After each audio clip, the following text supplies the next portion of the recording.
प्यारे साथियों नमस्कार। एवीटेक ऑनलाइन क्लासेस में आप सभी का मैं कौशिक त्रिपाठी फिर से स्वागत करता हूं। और जैसा कि आप जानते हैं कि हमने शिक्षक भर्ती के एक बैच को शुरू किया है जिसमें हमने आपको कुछ डेमो क्लासेस प्रोवाइड करी हैं, जैसे मापन से रिलेटेड चैप्टर की डेमो क्लास आपको मिली है। और उसके बाद अभी रिसेंटली हमने बल को स्टार्ट किया और कल बल यानी फोर्स की एक क्लास आपको मिल चुकी है। उसी को आगे आज हम कंटिन्यू करेंगे और आपको ये क्लास देखना ही देखना है, क्योंकि अब तक हो सकता है आपको फिजिक्स समझ में आती रही हो या ना आती रही हो, मैं ये नहीं जानता हूँ, लेकिन इस क्लास को देखने के बाद साइंस के बारे में आपका नज़रिया बदल जाने वाला है, इसकी मैं 100% गारंटी ले सकता हूँ।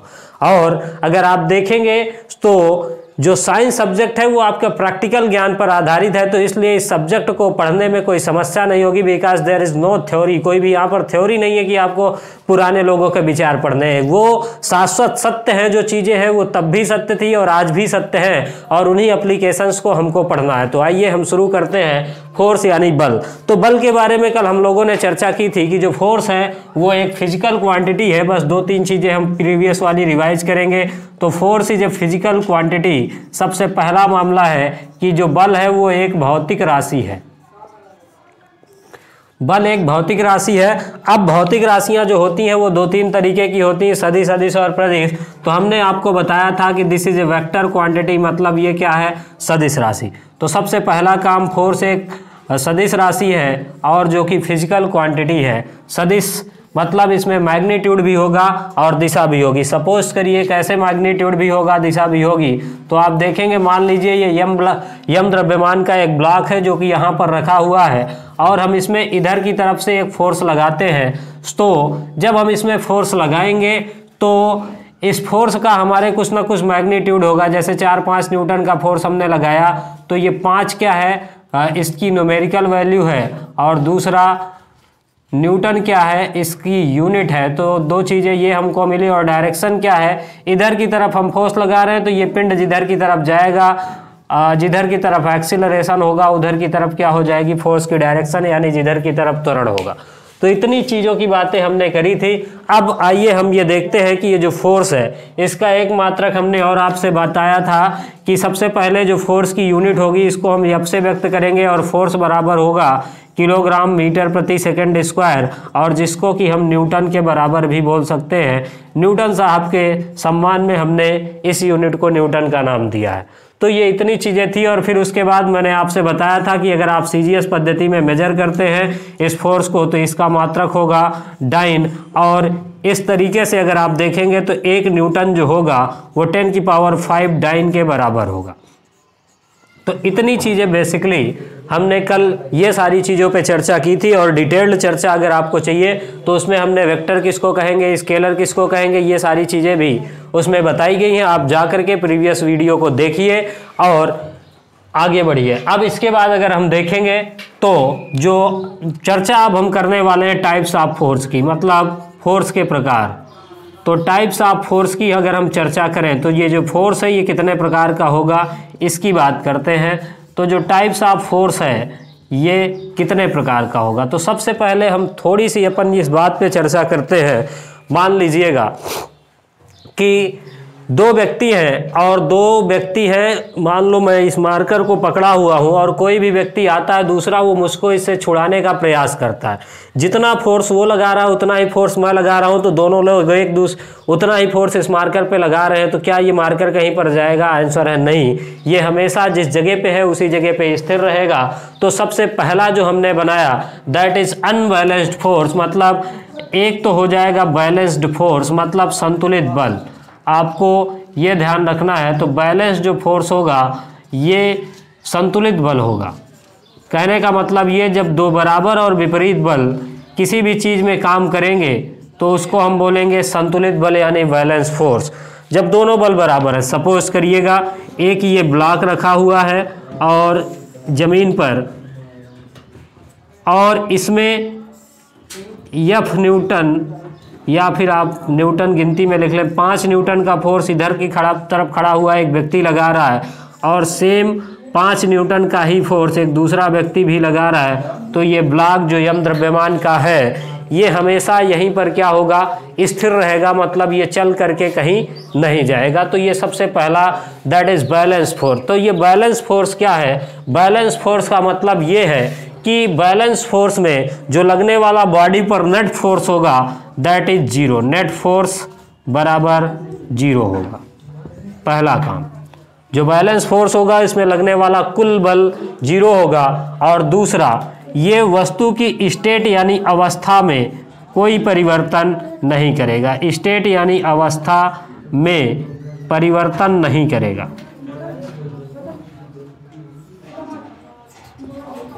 तो जो बैलेंस फोर्स होगा वो अवस्था में किसी भी वस्तु के परिवर्तन नहीं कर पाएगा।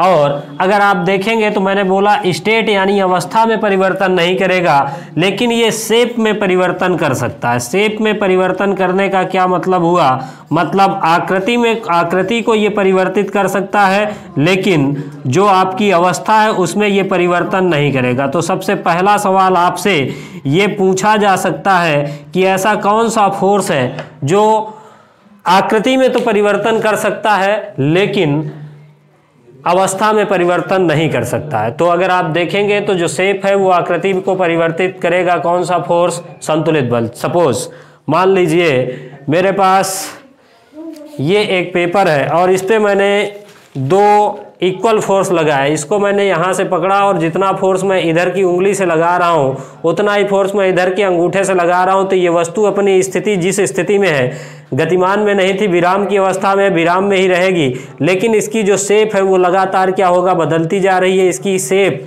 बदल जाएगी। तो ये हो गया क्या, बैलेंस्ड फोर्स। मतलब ये संतुलित जो बल होगा वो अवस्था को परिवर्तन नहीं करेगा। वस्तु गतिमान है तो गतिमान रहेगी, स्थिर है तो स्थिर रहेगी, लेकिन आकृति को में क्या कर सकता है, परिवर्तन कर सकता है। जैसे एक भरा हुआ हवा से गुब्बारा है मेरे पास और मैंने दोनों हाथों से उसको दबाना शुरू किया तो क्या होगा, वो जो गुब्बारा है वो स्थिर अवस्था में था मेरे हाथ में तो वो स्थिर ही रहेगा, लेकिन जब हम दबाएंगे तो धीरे धीरे करके उसकी शेप क्या होगी, बदलती हुई चली जाएगी। तो मतलब आकार परिवर्तन हो जाएगा, लेकिन जो अवस्था है वो विराम की थी वही रहेगी।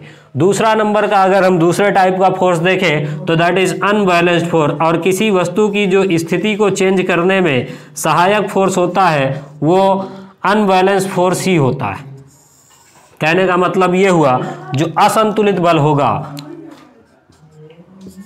अनबैलेंस का मतलब असंतुलित, और ये जो असंतुलित बल होगा, हम असंतुलित बल किसको बोलेंगे, ऐसा फोर्स जो वस्तु की स्टेट को चेंज कर सकता है और नेट फोर्स जीरो नहीं होगा। मतलब किसी भी वस्तु की अवस्था में परिवर्तन कर सकता है, जो स्टेट होगी वस्तु की वो चेंज हो जाएगी, और जो नेट फोर्स है मतलब लगने वाला कुल बल जो है वो जीरो नहीं होगा, तो हम उसको बोलेंगे असंतुलित बल। फिर से मान लीजिए यही ब्लॉक है, सपोज यही यम द्रव्यमान वाला ब्लॉक मैंने यहाँ पर रखा, ये एक सरफेस पर रखा हुआ है, और इसके बाद इसमें ये एक व्यक्ति ने इधर की तरफ फोर्स लगाया दैट इज 5 न्यूटन, और दूसरा कोई व्यक्ति है उसने इधर की तरफ फोर्स लगाया दैट इज 10 न्यूटन। ये दो फोर्सेस हैं हमारे पास। अब चूंकि आपको पता है कि जो फोर्स है वो एक प्रकार की वेक्टर क्वांटिटी है, सदिश राशि है, तो अगर हम इधर वाली डायरेक्शन को प्लस मानेंगे तो इधर वाली डायरेक्शन को माइनस मानेंगे, तो आप देखेंगे इस पर लगने वाला जो नेट फोर्स हो जाएगा वो 5 न्यूटन का हो जाएगा। मतलब दैट इज अनबैलेंस। ये वाला आदमी जो इधर की तरफ से फोर्स लगा रहा है ये इस ब्लॉक को अपनी तरफ खींच ले जाएगा। तो ये वस्तु की अवस्था, मतलब ये जो ब्लॉक रुका हुआ था, जब ये 5 न्यूटन का फोर्स लग रहा था तो रुका हुआ था, और इसके बाद जब ये 5 न्यूटन और 10 न्यूटन का फोर्स लगा, चूंकि इधर लगने वाला फोर्स कम है, इधर लगने वाला फोर्स ज्यादा है, तो गारंटीड ये ब्लॉक इधर की तरफ मूव करेगा।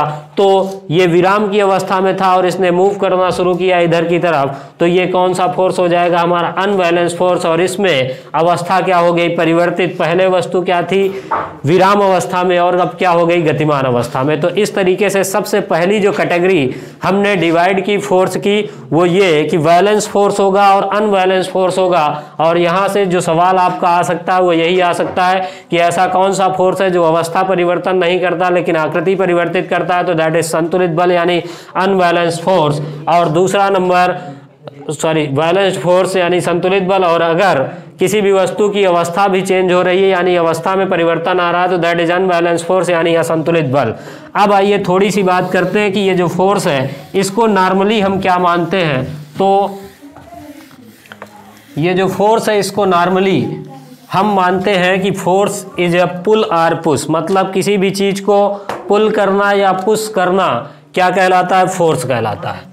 तो फोर्स जो है ये पुल है या फिर पुश है, मतलब या तो हम किसी चीज को पुल करते हैं यानी खींचते हैं या फिर धक्का देते हैं। तो कोई भी धक्का या खिंचाव जो होता है वो क्या कहलाता है, बल कहलाता है। बल कहलाता है अगर ये, तो ये कर क्या कह सकता है, तो सबसे पहली चीज अगर कोई बॉडी रेस्ट में है तो ये उसको किस में ला सकता है, मोशन में यानी विराम की अवस्था में है कोई वस्तु तो उसको किस में ला सकता है, गति की अवस्था में। ये पहला काम बल कर सकता है, विराम से गति में ला सकता है। और नंबर दूसरा काम जो फोर्स कर सकता है, अगर कोई वस्तु गति की अवस्था में है यानी मोशन में है तो उसको ये किस में ला सकता है, मोशन टू रेस्ट, विराम अवस्था में ला सकता है। यानी कोई भी गतिमान वस्तु है तो उसको ये क्या कर सकता है, गति से विराम में ला सकता है।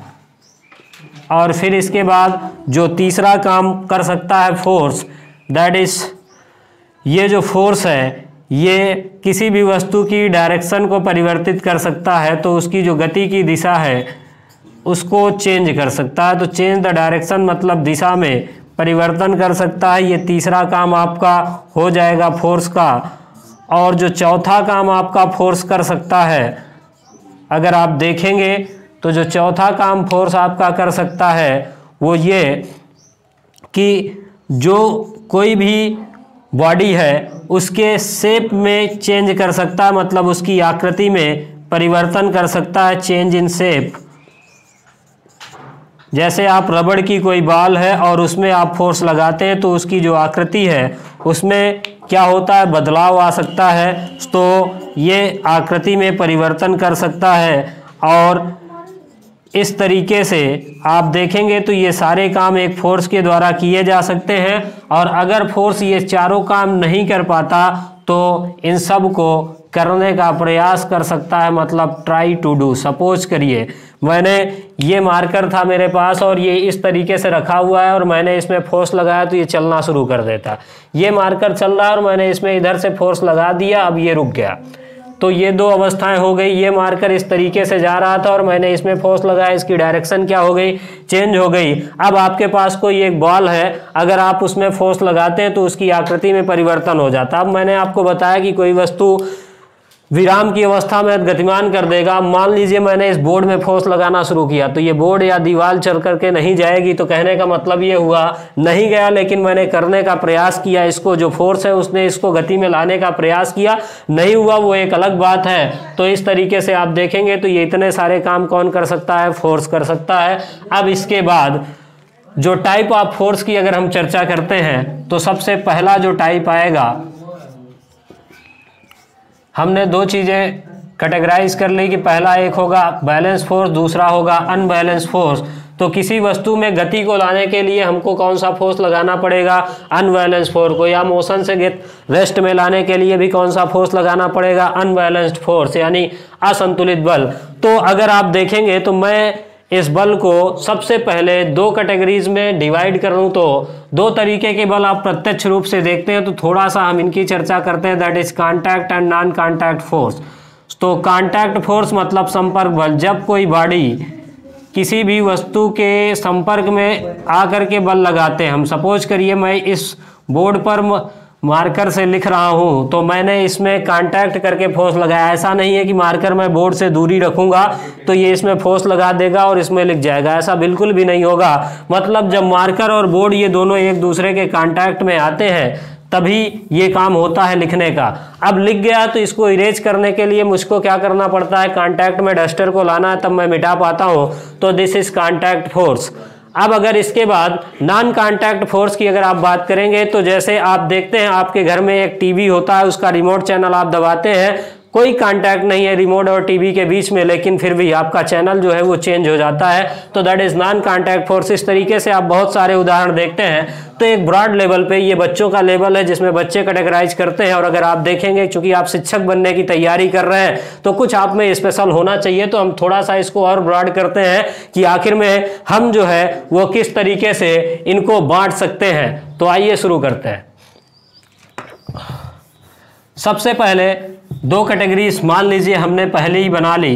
एक हो गया हमारे पास कांटेक्ट फोर्स ही हो गया, दूसरी कैटेगरी हमारे पास हो गई नॉन कांटेक्ट फोर्स, और तीसरी कैटेगरी हमारे पास मान लीजिए हो गई वीक फोर्स, और चौथी कैटेगरी जो हो गई that is nuclear force. 4 category में हम फोर्स को डिवाइड करेंगे। हालांकि अगर आप फिजिक्स अच्छी तरीके से पढ़ते हैं तो आपको पता चलेगा ये जो प्रकृति है यानी नेचर में सिर्फ 4 तरीके के मूल बल पाए जाते हैं। प्रकृति में बलों की संख्या जो मानी गई है 4, और उन्हीं से इन सारे बलों की उत्पत्ति मानी जाती है। जैसे पहला जो आप बल पढ़ते हैं वो सार्वत्रिक बल है, दैट इज ग्रेविटेशनल फोर्स यानी गुरुत्वाकर्षण का बल। दूसरा जो आप पढ़ते हैं इलेक्ट्रोमैग्नेटिक फोर्स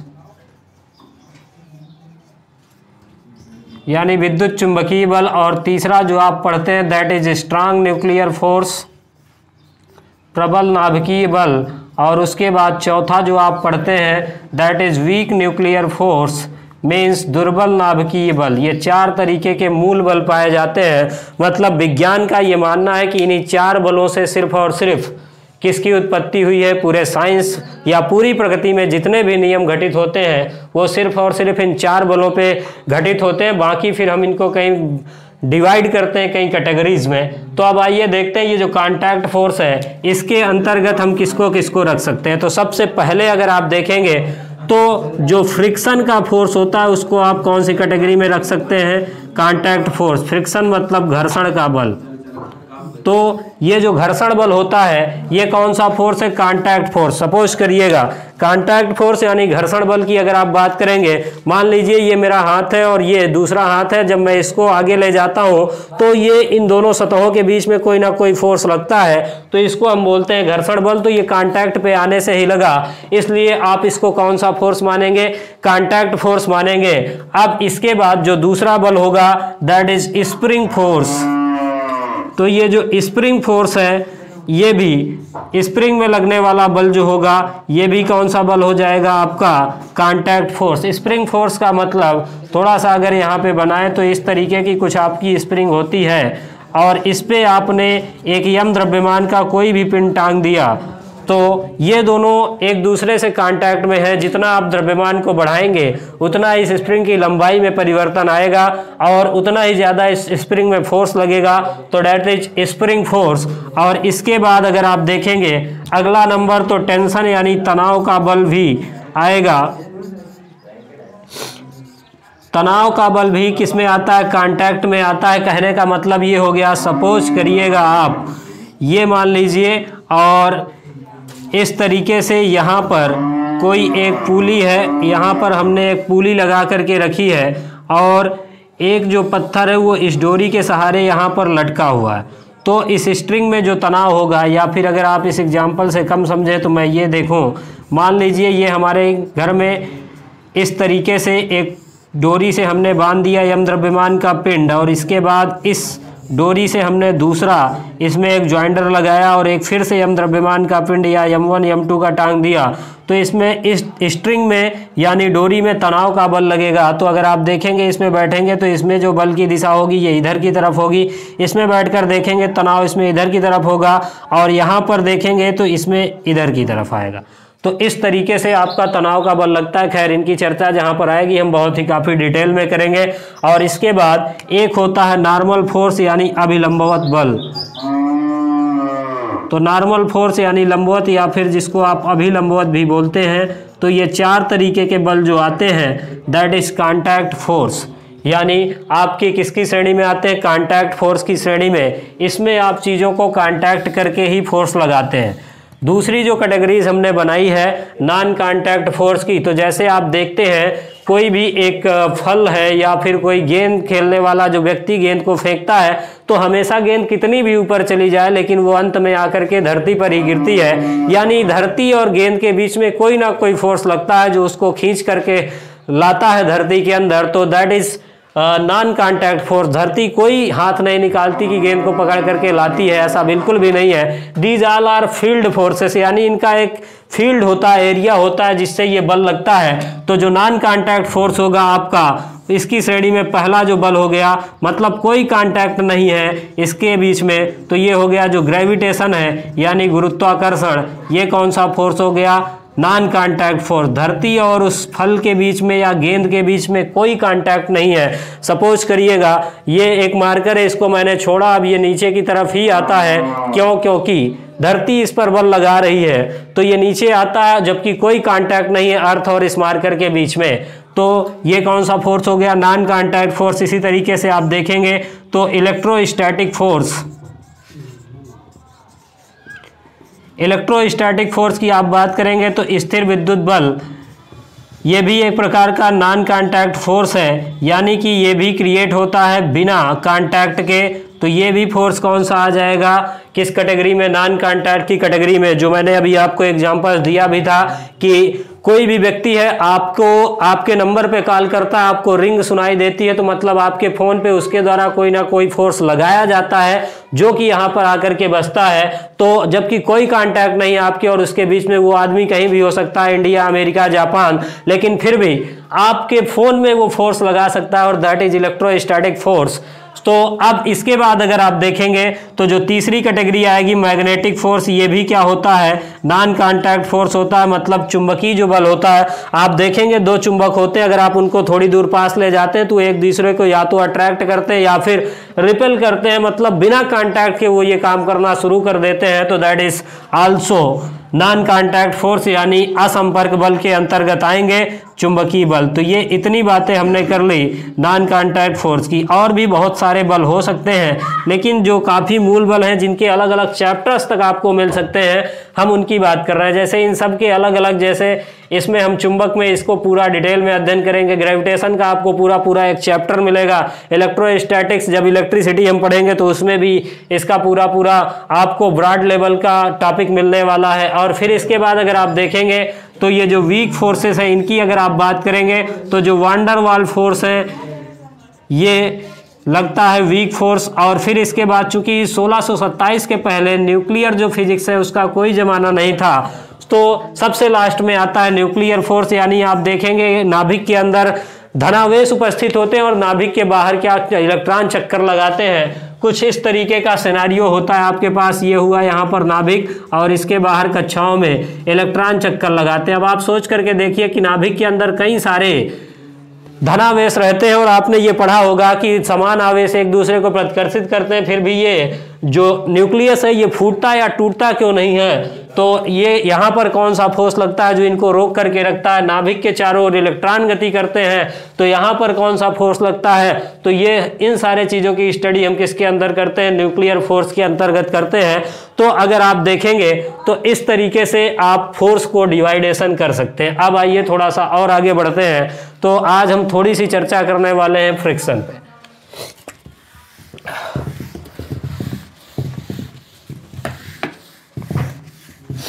तो कांटेक्ट फोर्स की श्रेणी में सबसे पहला जो नंबर था, आज हम उसकी चर्चा करेंगे, दैट इज फ्रिक्शन फोर्स।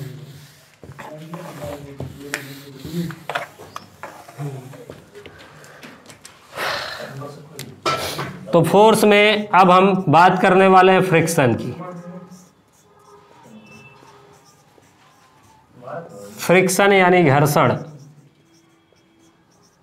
तो सबसे पहले आप ये जानिए, ये जो फ्रिक्शन है ये कौन सा फोर्स है? सबसे पहला सवाल आपके पेपर में यही हो सकता है कि जो फ्रिक्शन है, आपको 4 ऑप्शन मिलेंगे। जो फ्रिक्शन है पहला नंबर आपको देगा, ये मतलब क्षेत्रीय बल है पहला नंबर, यानी एरियल फोर्स है या फील्ड फोर्स है। दूसरा नंबर आपको दे सकता है कि ये जो फ्रिक्शन है ये वैद्युत बल है, स्थिर वैद्युत बल है या कुछ और है। तीसरा नंबर आपको ऑप्शन मिल सकता है, ये जो फ्रिक्शन है ये आपका वीक फोर्स है या स्ट्रांग माने दुर्बल बल है या प्रबल है। और फिर इसके बाद जो चौथा ऑप्शन आपको मिल सकता है दैट इज मान लिया जाए इनमें से कोई नहीं। ये 4 चीज़ें आपको दी गई। अब आप सोच करके बताइए कि ये जो फ्रिक्शन है इसमें से कौन सा हो सकता है। 5 सेकंड का आप टाइम लीजिए और बताने का प्रयास कीजिएगा, आपको अपना लेवल खुद ही पता चल जाएगा कि क्या लेवल है आपका। और यहाँ पर जो साइंस होगी वो काफ़ी अच्छे लेवल की आपके लिए होगी। तो अगर आप देखेंगे थोड़ी देर के बाद हम इसको क्लैरिफाई करते हैं आपको कि ये जो फ्रिक्शन है ये कौन सा बल है। आप अगर देखेंगे तो मान लीजिए ये एक सतह है हमारे पास, ये सतह है और इसमें एक दूसरा सामान हमने ला करके इस तरीके का कोई भी रख दिया। हर एक परमाणु आपने ये पढ़ के रखा है कि एटम से मिलकर के बना होता है, मतलब हर एक पदार्थ जो है वो परमाणु से अणु से मिलकर के बना होता है। और अणुओं में जो पाए जाते हैं प्रोटॉन, न्यूट्रॉन और इलेक्ट्रॉन, ये सारी चीज़ें क्या होती हैं, पाई जाती हैं इस सरफेस में। ये सरफेस भी जो बनी है ये भी प्रोटॉन, न्यूट्रॉन और इलेक्ट्रॉन यानी एटम से मिलकर के बनी हुई है, परमाणु से मिलकर के बनी हुई है। अब इसके इलेक्ट्रॉन और इसके इलेक्ट्रॉन, चूंकि दोनों चीज़ों में किसकी संख्या, इलेक्ट्रॉन, प्रोटॉन और न्यूट्रॉन की संख्या बराबर है और दोनों बॉडी क्या है, उदासीन यानी न्यूट्रल है। अगर आप देखेंगे तो दोनों बॉडी क्या है, उदासीन है। इसके पास मान लीजिए जो इलेक्ट्रॉन है वो कुछ इस तरीके से इसमें है और इसके इलेक्ट्रॉन भी कुछ इस तरीके से हैं। आप ये जानते हैं कि इलेक्ट्रॉन जो होते हैं वो गति करने के लिए स्वतंत्र होते हैं। अब ये जो इलेक्ट्रॉन है ये जब गति करने के लिए स्वतंत्र होते हैं तो मान लीजिए कोई इलेक्ट्रॉन यहाँ वाला इधर घूम रहा है, यहाँ वाला इधर चला गया। चूंकि आने जाने के लिए स्वतंत्र है, दोनों बॉडी न्यूट्रल है, तो ऐसा कुछ भी नहीं है कि एक मान लीजिए इलेक्ट्रॉन इधर आया तो एक वहाँ चला गया। अब जब आपने देखा होगा कि फ्रिक्शन कब लगता है, जब हम किसी चीज़ को खिसकाते हैं, मतलब इसको घसीटेंगे तब। अगर आप चुपचाप उठा लेते हैं तो कोई फ्रिक्शन नहीं है, जितना था उतना ही हमको फोर्स लगाना पड़ेगा। लेकिन जब दो सतहों के बीच में आपेक्षिक गति होती है, रिलेटिव मोशन होती है, तभी ये जो फ्रिक्शन का फोर्स है ये काम करता है। अब आप सोच करके देखिए, जैसे मान लीजिए ये जो फोर्स है कुछ इस तरीके से, इलेक्ट्रॉन अभी आपस में लगे हुए दो सरफेस, एक सरफेस ये है और एक सरफेस ये है। आपने इसको खिसकाया तो कोई भी इलेक्ट्रॉन जो है वो इस तरीके से टूट करके इसमें फंसा रह गया। तो जब फंसा रह गया तो एक बॉडी क्या हो गई, पॉजिटिवली चार्ज, और एक बॉडी हो गई नेगेटिव चार्ज। तो अब दोनों के बीच में कौन सा फोर्स लगेगा, इलेक्ट्रोस्टैटिक फोर्स लगेगा। क्योंकि अब एक में प्लस की मात्रा ज़्यादा हो गई, एक में माइनस, वो कोई भी में हो सकता है। तो इसमें कौन सा फोर्स लगा, इलेक्ट्रोस्टैटिक फोर्स, जिसके कारण हमको बल क्या करना पड़ता है, ज़्यादा लगाना पड़ता है। तो घर्षण आपका कौन सा हो जाएगा, स्थिर वैद्युत बल। ये ऑप्शन आपका करेक्ट होगा। तो घर्षण एक इलेक्ट्रोस्टैटिक फोर्स यानी स्थिर वैद्युत बल की कैटेगरी के अंतर्गत आता है। अब आइए ये देखते हैं ये जो घर्षण है ये होता क्या है, इसकी चर्चा करते हैं। तो आपका ये एक क्वेश्चन 100% क्लियर हो चुका है। अब इसके बाद देखते हैं ये जो घर्षण बल है ये किस तरीके से काम करता है और घर्षण जो बल है ये है क्या। तो अगर आप देखेंगे ये जो फ्रिक्शन फोर्स है यानी घर्षण का बल है, जब दो सतहों के बीच में आपेक्षिक गति होती, सपोज करिए ये एक सरफेस है और इस सरफेस में कोई भी एक यम द्रव्यमान का पिंड रखा हुआ है। अब जब ये यम द्रव्यमान का पिंड रखा हुआ है और आप आते हैं इस पे एक फोर्स लगाना शुरू करते हैं F, तो ये बॉडी क्या करती है, मूव करना शुरू होती है। जब ये बॉडी मूव करना शुरू होती है तो क्या होता है कि इस सरफेस और इस सरफेस के अपोजिट एक फोर्स लगता है जिसको हम क्या बोलते हैं, घर्षण बल यानी फ्रिक्शन का फोर्स। तो जो फ्रिक्शन होता है उसका काम क्या है, इंटेंशन ऑफ मोशन, मतलब जो भी गति हो रही है उसका विरोध करना। गति का विरोध करना किसका काम है, घर्षण का। इंटेंशन ऑफ मोशन, गति का विरोध करना अपना काम किसका हो जाएगा, घर्षण का।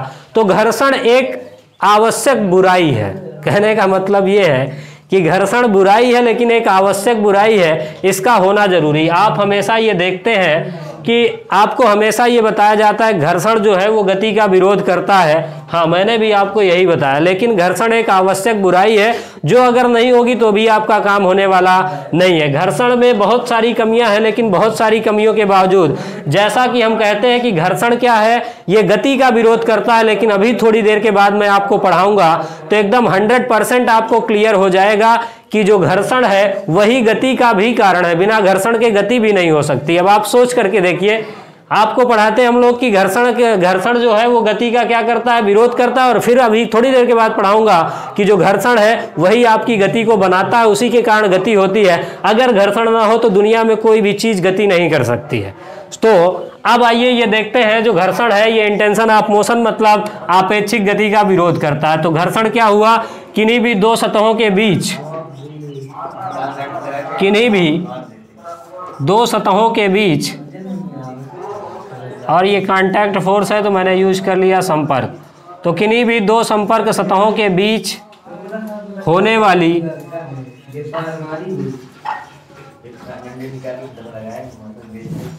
आपेक्षिक गति का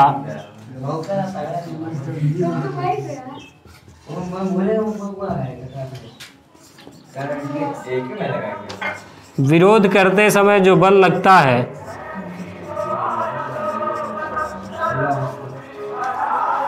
लगने वाला बल क्या कहलाता है, घर्षण बल। तो किन्हीं भी दो संपर्क सतहों के बीच होने वाली आपेक्षिक गति का विरोध करने वाला बल घर्षण बल कहलाता है। इसको प्रदर्शित हम करते हैं Fs से, ये दैट इज फ्रिक्शन का फोर्स है। तो अगर आप देखेंगे तो किन्हीं भी दो संपर्क सतहों के बीच आपेक्षिक गति का विरोध करने वाला बल क्या कहलाएगा, घर्षण बल कहलाएगा। अब ये जो घर्षण है ये मुख्य रूप से दो प्रकार का होगा। आइए इसको देखते हैं।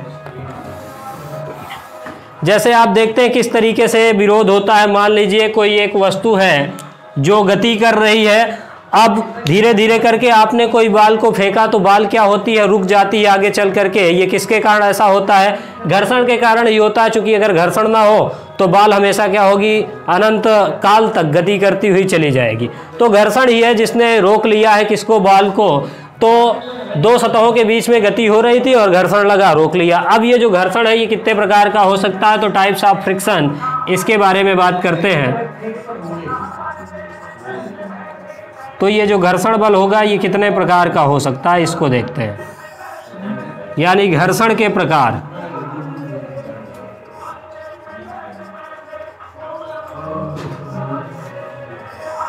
तो ये जो घर्षण के प्रकार है, अगर आप देखेंगे तो फ्रिक्शन को हम दो भागों में बांट सकते हैं।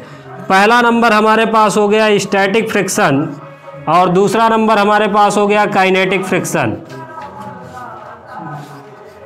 तो स्टैटिक फ्रिक्शन का मतलब क्या है, स्टैटिक फ्रिक्शन को हम बोलते हैं स्थैतिक घर्षण, स्थैतिक घर्षण। और इसके बाद ये जो दूसरा है काइनेटिक, इसको हम बोलते हैं गतिज घर्षण। अब आपको बुक्स में इतनी चीज़ें मिलती हैं कि स्थैतिक घर्षण, गतिज घर्षण। अपने हिसाब से इसको आप दो भागों में और भी डिवाइड कर सकते हैं। पहला भाग हम इसको बना सकते हैं कि ये जो फ्रिक्शन है ये एक ऑटो एडजस्टिंग फोर्स है, मतलब ऑटो एडजस्टिंग। ये भी सवाल आपका जरूर बनेगा, अगर बनेगा तो आपको ये ध्यान रखना है कि जो फ्रिक्शन है वो ऑटो एडजस्टिंग फोर्स है, और जो दूसरा है फ्रिक्शन स्टैटिक फ्रिक्शन में, दैट इज लिमिटिंग फ्रिक्शन। मतलब दो तरीके का क्या होगा, घर्षण होगा। दो तरीके का घर्षण होगा, auto adjusting and limiting friction. तो जो auto adjusting and limiting friction है, ऑटो एडजस्टिंग फोर्स को हम क्या बोलते हैं, स्वतः समायोजित। क्या बोलते हैं, स्वतः समायोजित। मतलब जो फोर्स अपने से समायोजित होगा उसको हम बोलेंगे ऑटो एडजस्टिंग, यानी स्वतः समायोजित। तो इसको हम बोलेंगे स्वतः समायोजित। और ये जो लिमिटिंग फ्रिक्शन है इसको हम बोल सकते हैं सीमांत घर्षण। कौन सा घर्षण, सीमांत घर्षण। तो दो तरीके के पार्ट में हम बांट सकते हैं किसको, स्थैतिक घर्षण को। स्थैतिक घर्षण क्या है, किसी भी वस्तु की स्थिति के कारण जो घर्षण लगता है। अब देखिएगा मैं इसको आपको दिखाता हूँ। ये मान लीजिए हमारे पास सरफेस है, और ये 50 किलोग्राम का पिंड आपका रखा हुआ है।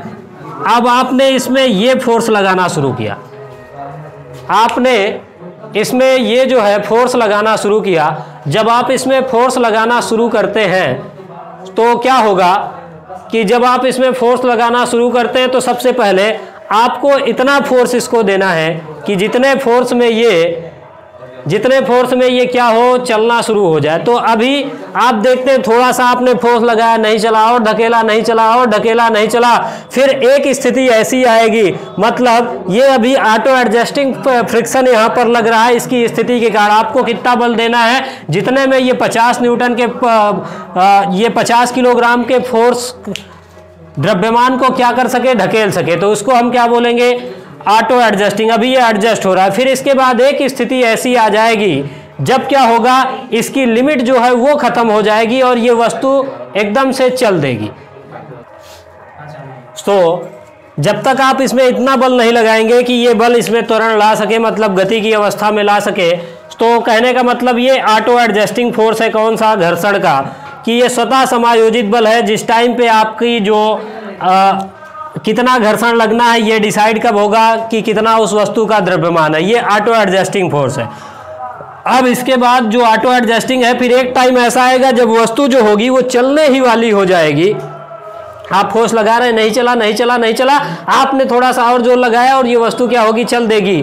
तो उसको हम क्या बोलेंगे, लिमिटिंग फ्रिक्शन, यानी सीमांत घर्षण। तो ये हो गया। अब इसके बाद ये जो गतिज घर्षण है इसको भी आप दो भागों में बांट सकते हैं। पहला नंबर हो जाएगा दैट इज स्लाइडिंग फ्रिक्शन, और दूसरा नंबर आपका जो आ जाएगा दैट इज रोलिंग फ्रिक्शन। ये दो तरीके के फ्रिक्शन में आप इसको भी बांट सकते हैं। अब ये जो स्लाइडिंग फ्रिक्शन है, स्लाइडिंग फ्रिक्शन और रोलिंग फ्रिक्शन, तो जैसे मान लीजिए स्लाइडिंग फ्रिक्शन क्या है ये देखते हैं। अब मान लीजिए हमारे पास ये एक ब्लॉक है और इसको हमको खिसकाना था, हमने इसमें फोर्स लगाया, हमको बहुत ज़्यादा फोर्स लगाना पड़ा चूंकि ये चल रही है और इसमें घर्षण बल लग रहा है। अभी क्या होगा, ज़्यादा घर्षण लगेगा। इसके बाद हमने क्या किया, ये वही ब्लॉक है और इसमें क्या कर लिया, हमने दो पहिया इस तरीके से लगा दिया। जब हमने इसमें पहिया लगा दिया तो अब जब हम इसमें फोर्स लगाते हैं तो हमको क्या करना पड़ता है, फोर्स कम लगाना पड़ता है। तो ये एक क्रांति है। ये पहिया का आविष्कार जब हुआ था पुराने टाइम पे, तो उनको कुछ नहीं पता था कि ये फ्रिक्शन है के कारण ऐसा है, ये नहीं चलता है, ये वाला चल देता है। लेकिन उन्होंने इसको बनाया था अपने एप्लीकेशन के आधार पर। और आज ये तो फिजिक्स अब आई है तो हम बताते हैं कि ये रोलिंग फ्रिक्शन है, इसमें फ्रिक्शन का मान क्या होता है, कम होता है, इसलिए हमको बल कम लगाना पड़ता है। तो ये स्लाइडिंग फ्रिक्शन और रोलिंग फ्रिक्शन। तो ये वाला कौन सा हुआ, जब अपेक्षिक गति होगी, एक दूसरे के ऊपर वस्तुएं खिसकेंगी, तो उसको हम बोलेंगे स्लाइडिंग फ्रिक्शन। इसमें जो फ्रिक्शन का मान है ये होगा कम। जैसे मान लीजिए आपकी जो गाड़ी है उसमें अगर आप देखते हैं हवा वगैरह बढ़िया भरी होती है तो वो आराम से चलती है, फ्रिक्शन की जो वैल्यू होती है ये कम होती है। अगर वही गाड़ी पंचर हो जाती है तो उसमें क्या होता है, घर्षण बल ज़्यादा लगने लगता है, मतलब जो इसमें फ्रिक्शन है वो क्या होता है, और ज़्यादा होता है। मतलब फ्रिक्शन जो होगा ये ज़्यादा होगा, स्लाइडिंग फ्रिक्शन जो है वो ज़्यादा होगा किससे, रोलिंग फ्रिक्शन से। तो इस तरीके से आप इनको देख सकते हैं। हालांकि अब आगे की चर्चा हम लोग अगले वीडियो में करने वाले हैं, जिनको इसमें डिटेल देंगे और इनके जो जो भी एप्लीकेशंस होंगे हम आपको उसके बारे में परिचित करवाएंगे। और मुझे ये पूरा विश्वास है कि आपको ये क्लास अच्छी तरीके से समझ में आएगी। और अगर जो भी क्वेरीज आपकी रह जाती हैं आप उनको कमेंट सेक्शन पे कमेंट कीजिएगा, हम उसका जवाब आवश्यकता अनुसार देने का प्रयास करेंगे। धन्यवाद।